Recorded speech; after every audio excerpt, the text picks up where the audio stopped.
O Brasil foi vítima de cenas extremamente lamentáveis ao longo desse fim de semana, que foram basicamente os debates para governador ao longo do Brasil, notoriamente São Paulo e Rio de Janeiro chamando bastante atenção, e eu quero também falar de Rio Grande do Sul e Santa Catarina, três enormes bobagens que foram faladas ao longo desses debates, meu Deus do céu.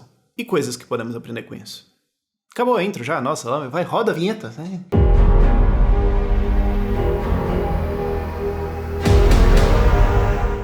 E eu tô olhando principalmente esses 4 debates porque são os 4 onde tem candidatos que eu apoio. Santa Catarina, Odair Tramontim, São Paulo, Vinícius Poit, Rio de Janeiro, Paulo Ganimi, que teve o seu sobrenome pronunciado de todas as formas erradas possíveis, basicamente foi um exercício de permutação, e Rio Grande do Sul, nosso querido Ricardo Jobim.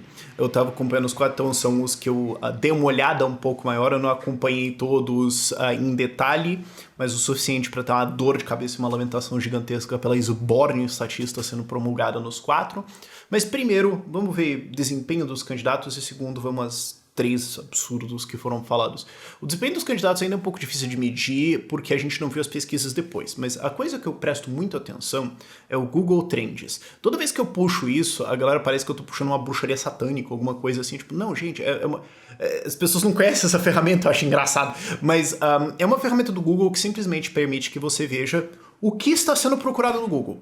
Então você pode colocar lá o candidato, eu sempre faço isso, do novo, os 3 principais na pesquisa e vamos ver quem que as pessoas estão pesquisando mais. E foi uma explosão de pesquisas em Santa Catarina, no Rio de Janeiro e em São Paulo, só não foi no Rio Grande do Sul porque aparentemente as pessoas não usam o Google lá. Eu não sei, deve ter algum Google estatal bate firmeza lá que eles usam deles, porque tipo, não tem pesquisa no Google no geral, não é do Jovem Edson. É um negócio meio esquisito, assim, você vê o padrão do gráfico é meio, é como se as pessoas não estivessem procurando as coisas. Ou todo mundo, tipo, já abandonou completamente a noção de uma corrida do governador. Curioso que o Rio Grande do Sul sim, mas o Rio de Janeiro não. Mas você consegue ver uma diferença bem legal nas pesquisas. Deixa eu colocar aqui pra você, por exemplo, na tela, o Odair Tramontim nos últimos 7 dias, incluindo o dia do debate, então ele já vai estar um pouco mais forte que o normal, porque eu não consigo isolar só o dia antes do debate pra trás, porque eu sou burro. Mas os 7 dias e depois, as 24 horas depois do debate, aqui desse lado pra você na tela, você vê que a quantidade de pessoas pesquisando em relação aos outros candidatos é muito maior. Né? E se você for ver, por exemplo, o Poit, isso aqui é o gráfico durante dos últimos 24 horas, então vai pegar o debate, o Poit explodiu, e se você ver agora o gráfico do Rio de Janeiro, o Ganimi também explode durante o debate. É curioso que em São Paulo o Haddad cresceu depois, né? Ele continua sendo pesquisado, mas se você for ver os termos que estão sendo pesquisados, é basicamente o pior prefeito de São Paulo. Todas as pesquisas são isso. E curiosamente, nas horas um pouco depois do debate do Rio de Janeiro, o termo mais pesquisado junto com o Paulo Ganimi era Paulo Ganimi Vasco. Porque... Eu não sei, ele talvez tenha falado Vasco no debate. Mas isso é um reflexo de mais pessoas descobrindo que eles existem, certo? Porque você abre a tela, vê eles lá, até do de São Paulo eu abri e falei, meu Deus, tem 5 pessoas, eles colocaram Poit no meio. Agora isso foi bom, isso ajudou. Então, as pessoas estão descobrindo que eles existem, porque os outros nomes são estabelecidos, ou eles têm já máquinas políticas para fazer propaganda para eles, e o novo não, né? Então agora quando a galera vê eles na TV, eles falam, quem que é esse cara, certo? Algumas pessoas vão procurar só pra odiar o cara, sim. Mas muita gente vai procurar pra ver que história é essa. E isso é uma lição do Zema. Eu lembro que eu fico muito puto que ele não lembra dessa história, cara. Eu já perguntei pra ele, ele falou, desculpa, eu não lembro, tinha uma porrada de reuniões, eu não... Eu falei com o Zema em 26 de julho de 2018, falei, Zema, essa eleição acabou, meu irmão, você tá fudido, você tá ferrado, você tá completamente estrupiado, voando, porque você vai ganhar esse governo e você vai fazer o quê? Tipo... A gente não tem experiência de ser executivo, de ser nunca... Sabe, o Novo nunca foi nem prefeito de uma cidade de 50 mil habitantes e aí, o que a gente vai fazer? Porque eu sabia que quando a gente estivesse polarizando com a Anastasia de um lado e Pimentel do outro, as pessoas iam olhar na TV e falar, eu tenho certeza que eu odeio esse cara do PT e eu tenho certeza que eu odeio esse cara do PSDB. Talvez eu vote nesse cara só pra ferrar o outro. Mas tem esse outro cara. Ele tá falando uns trem interessante aqui, ó. Eu tava totalmente puto e de repente tem esse negócio aqui. Opa! E aí, dito e feito, o Zema venceu com 72% dos votos. Não que isso vá acontecer com todos os candidatos novos, e aquilo foi uma situação extremamente peculiar, mas quando eles aparecem na TV, essas coisas acontecem. A minha experiência de campanhas de 2020, de um pouco de 2018 e de 2022, agora a gente já tá vendo a evolução dos candidatos e tudo mais, trabalhando, ajudando eles e tudo mais. Não existe realmente um problema de convencimento de ideias de liberdade para público geral.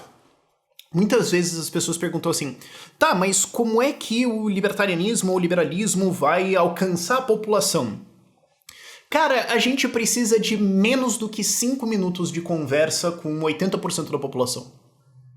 Sabe, só 20% da população vai realmente erguer alguma objeção que leva mais do que 5 minutos de exposição para você convencer ele. O problema é conseguir ter essas conversas, alcançar, ou conseguir fazer isso sem ter 3 malucos falando porcaria por cima e chamando você de nazista e... Essa é a dificuldade, certo? Mas as ideias são muito boas, as ideias ressoam muito com as pessoas. O que você mais ouve é as resistências que não tem nada a ver com a qualidade do candidato, tipo, mas ele ainda tá baixo na pesquisa, ou algumas coisas assim, e se chegar no governo e tudo mais mesmo. O meu ponto é, quando eles aparecem, a conversa muda. Então, muita gente tava me perguntando, mas os candidatos do Novo têm chance e tudo mais? E eu tava sempre respondendo, espera o primeiro debate. Porque o papo vai mudar. As pessoas vão descobrir eles. As pessoas vão ver o contraste. As pessoas vão ver a absoluta porta que é os outros candidatos e falar, cara, sei lá esse Novo, não sei esse negócio de livre mercado, liberalismo. Os que estão falando bastante de desburocratização, eu nem sei exatamente o que é isso para começo de conversa. Mas, claramente eles odeiam imposto e eu não sei eles, mas eu tenho certeza que eu odeio os outros caras. Então... o quão ferrado eu posso ser se eu votar ou se eu der uma olhada nesse troço aí. E isso é um efeito. Então agora vamos ver as pesquisas como ver depois, mas você já vê no Google que teve um interesse muito grande, teve muita gente descobrindo. E também descobrindo coisas peculiares dos candidatos. Foi muito engraçado eu ter que falar pros meus amigos, tipo... sim, o Poit tem essa cara de que ele acabou de tomar 2 latão de Monster e acordou 5 horas da manhã no pique do coach empreendedorismo. Vamos embora! Ele parece assim o tempo todo. Ele não tava nervoso. Esse é o jeito que ele é. É engraçado essas coisas quando elas acontecem assim, mas faz parte.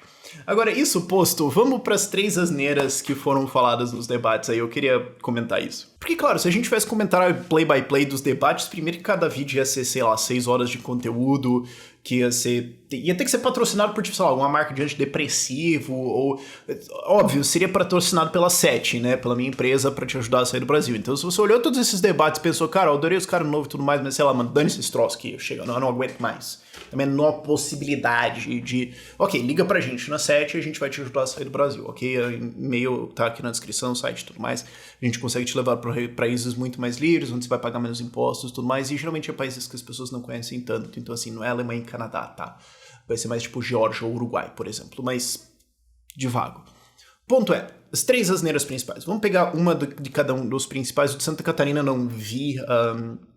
nada dele, eu só vi a transcrição depois, mas aguardamos o Moisés ter que se explicar sobre o caso dele estar usando o avião ambulância do Estado para evento político enquanto tinha gente precisando. Agora, no debate de São Paulo, o Haddad, que é amplamente pesquisado como o pior prefeito de São Paulo, eu adoro isso, foi lá e foi contra a privatização de telecom no Brasil. Esse foi um negócio assim... só ele fala, cara, ou é burro ou é canalha. Isso aí você fala, cara, mas ele é canalha. Não, eu acho que ele é canalha, mas, assim... e eu sei que muita gente vai achar isso assim da minha parte. Mas... eles podem ser os dois.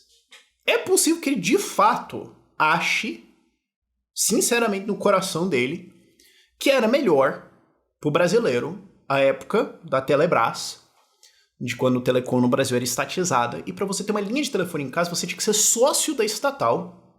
Ela custava R$5.000 para mais, as pessoas declaravam ela no imposto de renda, quase ninguém tinha, e depois que privatizou, a gente tem uma telefonia muito melhor no Brasil. Porque tente me dizer que com estatais, tente me dizer que se a gestão de telecom no Brasil fosse que nem a dos Correios, a gente teria celulares hoje no Brasil, ou 5G, ou sabe? Ou, quer ver outra coisa também que as pessoas não pensam tanto? Pega essa censura autoritária do STF. Agora imagina que toda a Telecom ainda é estatal. Qual seria o potencial disso? O cara foi lá e quis defender. Eu falo, ó, seguinte, cara, se você foi contra a privatização da Telecom, você acha que era melhor como tá antes? Então você vai ser obrigado a ter uma linha telefônica física em casa, pagar R$5.000 nela e você não pode ter celular. Sabe? É a minha versão do imposto em esquerdagem. Tipo, alguém chega lá e fala, eu acho que o imposto tem que ser mais alto. Tá bom, então você vai pagar um boleto de R$5.000 agora só pra largar de ser besta. Tu não é... Quanto você acha que tem que ser a alíquota? 35%. Então tu paga 35% a partir de agora. Vamos começar por ti, pô. Você tá falando isso agora? Vambora. E, assim... Mas falando sinceramente sobre o que eu acho do Haddad, eu acho que é só... Eles estão confiando que o jovem descolar de agora, de 17 anos, que saiu correndo pra tirar o título de eleitor porque a Anitta falou, não vai fazer a menor ideia do que era isso e achar que antes, quando era estatal, o celular era dado de graça na rua pras pessoas, né? Todo mendigo tinha celular no Brasil. E agora, né, é um horror gigantesco. Essa é a confiança na ignorância da juventude que não viu, que não lembra, que nem tá entendendo o que é ou vai atrás e tudo mais, só vai olhar e falar, não, o Haddad falou que era pior, né? E ele é descolado. Então, ele deve estar certo. Eu acho que os caras estão confiando nisso aí, honestamente. O que me leva ao Freixo. Fora várias maluquices do Freixo, e o fato que ele tava com uma cara absolutamente pedante, com aquele óculos e tudo mais, aquilo foi insuportável, cara. Parecia que ele tava prestes a, tipo, pegar um violão e tocar um daqueles MPB super complexo e te explicar por que aquela é a música mais genial do universo e por que você é um imbecil por ouvir, tipo, sei lá, metal. Tipo, parecia isso, com um chapeuzinho e depois ia sair no Rio de Janeiro pra comprar uma água por R$45, sei lá, alguma coisa assim. Mas o cara vai lá e reclama que o salário mínimo regional do Rio de Janeiro está congelado há muitos anos e ele vai descongelar. Basicamente o que ele está dizendo é o seguinte, nós vamos pegar as pessoas com piores níveis de educação, mais discriminadas na sociedade, as pessoas com mais dificuldades e tudo mais, e nós vamos botá-las no desemprego.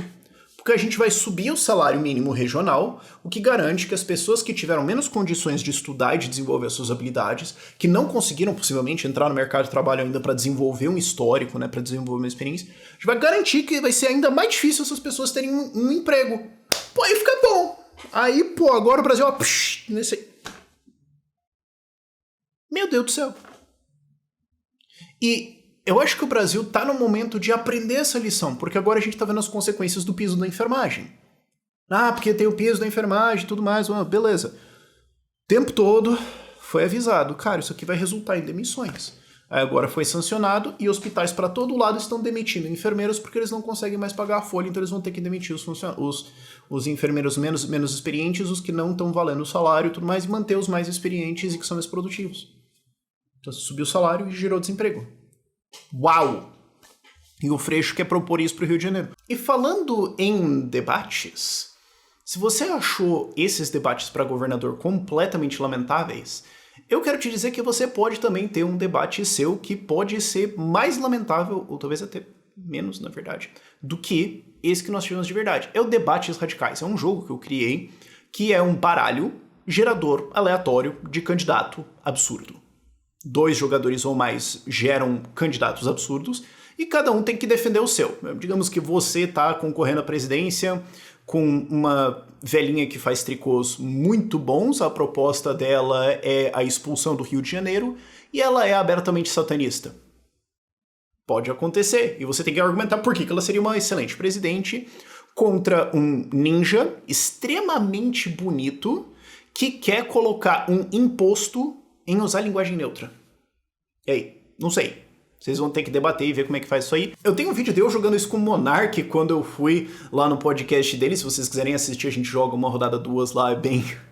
Ele deu muita sorte nas cartas que ele pegou. E em breve eu vou ter mais vídeos aqui mostrando como é que é o jogo. Dá uma olhada lá. Mas voltando aos debates lamentáveis reais. E isso volta a uma coisa que o Milton Friedman falava, que foi uma das coisas que, assim, quando eu era só perdido na vida, eu tava entrando em liberalismo, foi uma das frases dele que eu mais falei, não, pera, o cara falou isso com uma confiança aqui, cara, que tem alguma coisa interessante aqui. Ele falou, o salário mínimo é a lei mais racista na legislação hoje.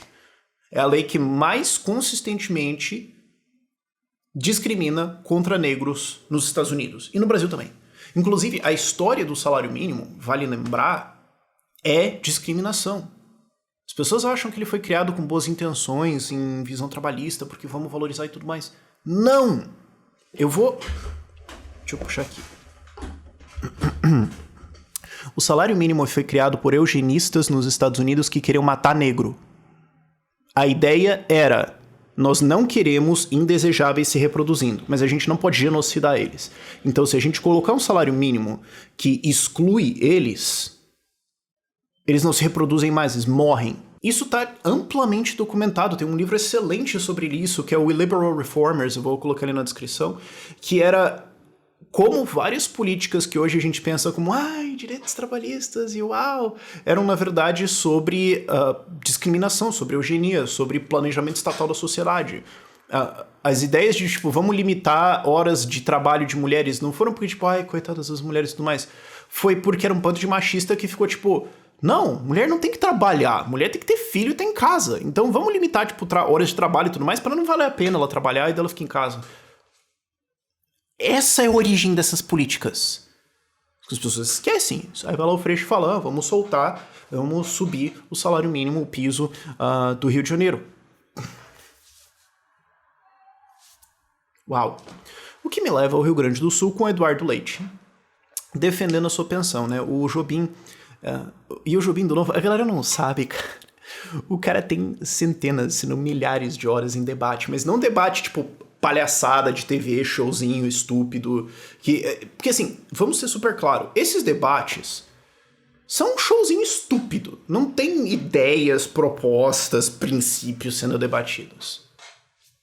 É um tiroteio de lacrada. É isso. Ok? E é por isso que eu desprezo completamente esse formato, mas, enfim, ele tem centenas, se não milhares de horas em debate formal, a sério, falando que é diferente. Então, assim, eu já sabia que o cara ia entrar e ia ser maneiro, bicho. Ia ser muito legal. E os próximos vão ser fantásticos também. Agora, ele perguntou pro Leite, teve aquela pensão de governo, tu tem 37 anos de idade. 37 anos. E você renunciou aí, né, para o governo, para concorrer à presidência. Aí deu ruim. Aí você veio pro plano B, né, que é se reeleger governador, que tu falou que não ia fazer. E daí você, nesse período, você recebeu uma pensão de ex-governador. Que depois, né, quando descobriram, né, quando o Novo descobriu, denunciou e tudo mais, se disse que, não é legal, mas vou parar de receber. Se não era ilegal nem imoral, por que você parou de receber? Por que você não continua recebendo? E se era ilegal e imoral, você não vai devolver o que você recebeu aí? E aí o Leite fugiu da pergunta. É porque ele quis dizer, eu morei porque eu tirei... Que foi maior... Uma tristeza gigantesca ali. Mas isso posto, eu fico imaginando o que aconteceria se a gente de fato tivesse um debate presidencial com o Dávila lá dentro, sabe? Eu não acho que a gente vai ter debates presidenciais esse ano. Não faz sentido pro Lula nem pro Bolsonaro irem pros debates presidenciais. Eles não tem nada a ganhar realmente lá. O Lula tem a possibilidade de ganhar no primeiro turno, então pra que ele ia se expor? E o Bolsonaro só precisa chegar no segundo turno pra falar, gente, mas não vota no Lula, vota em mim, porque é o Lula. É isso, então pra que eles vão aparecer, sabe? Realmente eu acho que todos eles vão esquivar o máximo possível, a gente não vai ter nenhum debate. Mas imagina se a gente tivesse isso. E eu, se não me engano, acho que Portugal que tem um formato onde você tem ao longo da semana embates diretos. Então não é 3, 4 horas de todo mundo. É assim, hoje é 50 minutos, esses dois, sei lá, Ciro e Lula. Depois outro dia vai ser Lula e Bolsonaro. Depois vai ser Ciro e Bolsonaro. Depois vai ser, sei lá, Dávila versus Lula. Depois Dávila versus Ciro. Depois... eu acho que isso seria... claro, seria um pouco mais exaustivo e tal. Mas daí também você pode pular todos os candidatos que você tá cagando pra eles e focar no... Sabe? Não sei. Mas e se a gente tivesse esse debate, né, cara? Seria interessante. Ver o Lula tendo que se defender. Calma, criançada. Se ver o Lula tendo que se defender e ver o Bolsonaro tendo que se defender. Sei lá. Vamos torcer pra que aconteça, porque a geração de conteúdo vai ser fantástica em cima. Mas por enquanto, por esse vídeo é isso. Tchau, tchau.